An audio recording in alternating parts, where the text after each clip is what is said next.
Assalamu alaikum everyone. My name is Muhammad Ali and I'm going to present on marginal costing.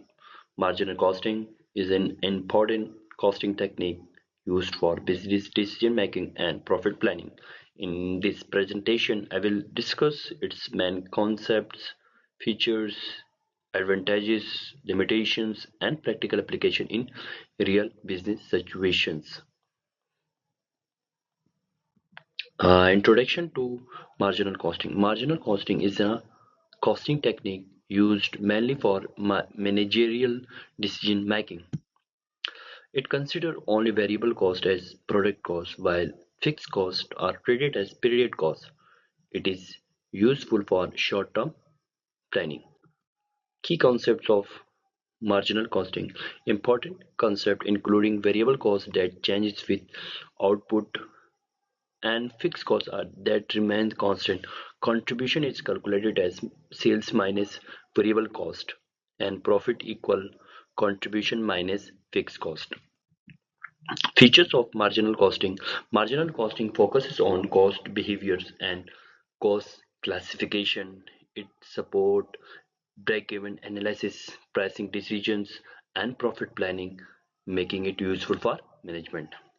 So advantages of marginal costing. Marginal costing is very simple and easy to understand. It improves decision making, highlight contributions, margin clearly, and avoid arbitrary allocation of fixed cost. So some of the limitation of marginal costings are this method ignores the importance of fixed cost in the long term, is is not suitable for external financial reporting, and assume cost can always be clearly divided into fixed and variable.